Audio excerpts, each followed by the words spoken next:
I'm half Indian, half white American, and my parents are divorced and they both remarried. So growing up, they actually lived a mile apart in Virginia. They had joint custody. So every 2 weeks I'd go back and forth between these two houses. And I remember learning in school about Republicans and Democrats. And I remember thinking, I wonder what I am or what we are.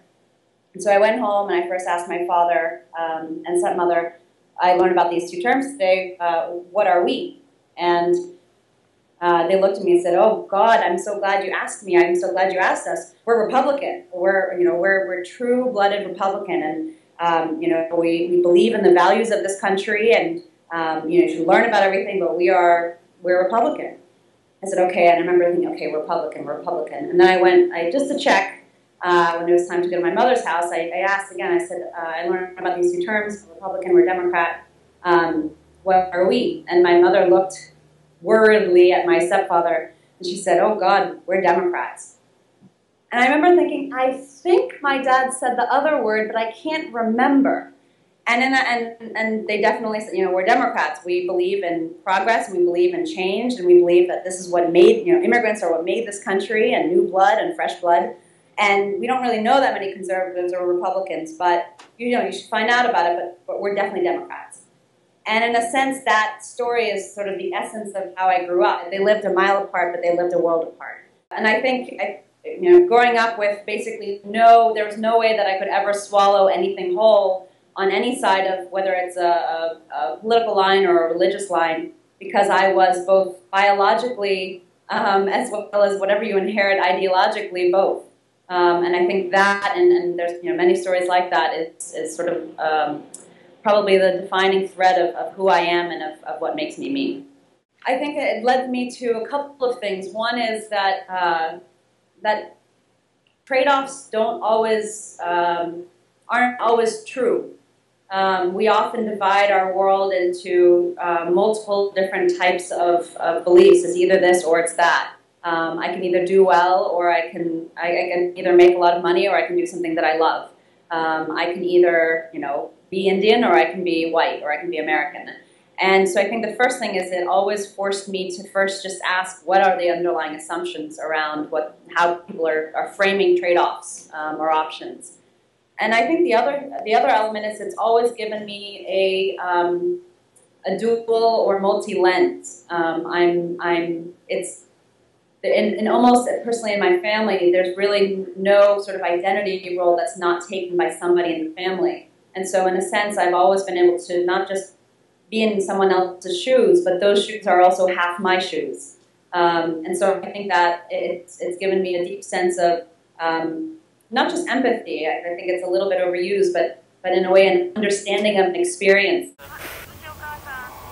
I think among my peer set at least, what I'm doing is disruptive in terms of how you make choices, bringing together two very different types of work, one being sort of internal in the sort of the realm of life coaching or therapy, and the other one being external, being sort of rigorous analysis and management consulting, and creating sort of a space for people to do that. So my background actually started very much based on these sort of two identities, but in conflict resolution.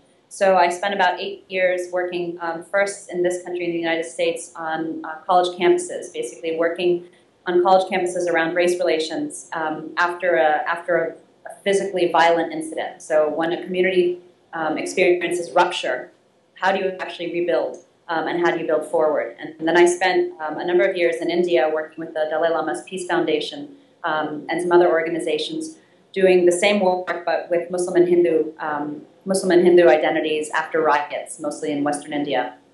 And also did some work in the Middle East and in Southern Africa. And basically, long story short, what I found, regardless of the context of the community, was really two main patterns. When people came together to basically think about how they can move forward when they're stuck. The first was their relationship to resources, perceived and actual. So looking at both financial resources, whether they could actually gather financial resources and other type of tangible resources, but also psychological resources. So whether they believed they could gather together, whether they believed they could grow something or build something different that existed. And the second element that I saw across all of these contexts was basically an ability to see into or conceive of a different future. But whether or not they had a vision and whether or not they were able to, if they didn't have one, articulate or identify or imagine a vision. Could they see around corners? Could they see an alternative way forward? And conflict, very simply defined, is basically competing interests. It doesn't have to be a bad thing. We're sort of scared of conflict, but conflict exists everywhere. Thrive Labs is modeled on a theory that really looks at putting together, again, these two sides of the equation. So on one side, really looking at what matters to you most. What is your purpose? And this is at an individual level, but also, and in some cases, even more importantly, at an organizational level. Why do we exist? And you'd be surprised how few people actually ask that, particularly if they've been going for a while, if they've been in process for a while. But what is it that we want? What is it that I want? What matters to me most? What makes me come alive? That's one set of questions. The second set of questions is actually looking externally. What does the market need? What is the market gap? What are citizens saying they want if you're a government? What are services that don't exist? But what happens with organizations and with people is when you only look at the outside, when you only look at the market need or the market gap, and you don't actually think about what is it that you most want to do, it leads to burnout quite quickly. The driving line of all of these labs is basically, what is the biggest need in the world that you might have the passion and the capacity to address? And both sides of that question is really important. I've been consistently surprised at how little we each think about purpose, about what matters to us. It's often an implicit conversation. That's in a way what values are. You often figure out your values when you bump into them. You bump against something that doesn't represent who you are. But what often happens now is with so much choice, and obviously this is among a specific cohort, but with so much choice, we spend much more time looking external at what already exists, rather than saying, what is it that I actually want to do, and how do I actually get there? So the first thing, just very simply, is however much time you're spending on these questions, I would say, one, spend more, and the second is to do it in a structured way. And there's a lot of effectiveness in actually taking out and structuring scheduled time to think about or explore different elements of, in a way, what makes you come alive. And it's very different than thinking about it in the back of your head. The second thing is, and this is sort of maybe counterintuitive, is get used to destroying value. And what I mean by that is, most of the people that I know and most of the organizations that I know that tend to not find that sweet spot of their purpose and their ability are the ones that are very afraid of destroying any excess value. That whether at an individual level, it's a fear of closing doors and making wrong decision on which organization to go to. Or at an organizational level, it's not wanting to isolate a specific market segment. And what I found is to make the decision about what your priorities are and what you most care about, you will lose something. And I think right now there's a lot of belief around optimizing everything, preserving optionality and making sure that all of the variables that you're looking at are the best they can possibly be. And those people who are able to move quicker and move closer to what they want to do, willing to make trade-offs and willing to lose certain elements that aren't very close to their purpose. This has been on my mind more lately, which is to question scale. There's become almost a religion around scaling, and defining impact only through scale and operationalizing scale. This is from the perspective of an organization or even an individual. Of whatever you can do, if you're doing it well, the best way to have impact is to do more of it in more cities or with more services or more products. And I think when anything becomes a religion and doesn't become questioned as an assumption, it becomes problematic. And obviously technology enables us to scale in ways we could have never imagined before.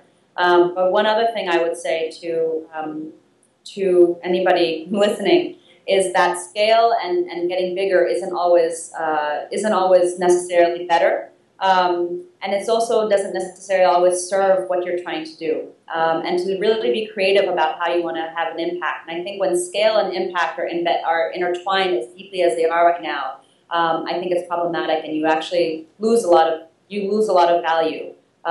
Scale actually is more of the same. It turns what you're doing into something else. Scale is actually transformation. And it's important to realize that as you're making decisions about which way to move and which way to grow. With most things in life, we've had 100 to 1,000 years to develop a relationship to something. That's what philosophy is.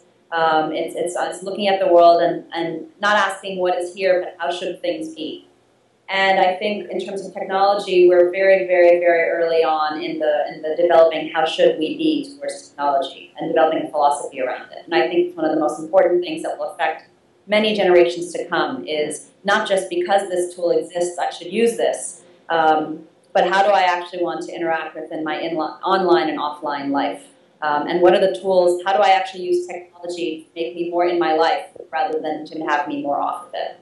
I think that's one of the key navigating questions for the world. I think the biggest thing for anybody thinking about what they want to do is don't let a large idea of wanting to change the world stop you from taking the first baby step. And the first baby step is always a lot more boring and unsexy and uncool than what you think you want to do. It never matches. And you have to start somewhere. And so even if the first step is something that looks kind of, boring or dinky or not enough, you'll never get to the big idea if you don't start with the first step. And even if the first step doesn't really look like much or make sense to people, you have to start somewhere.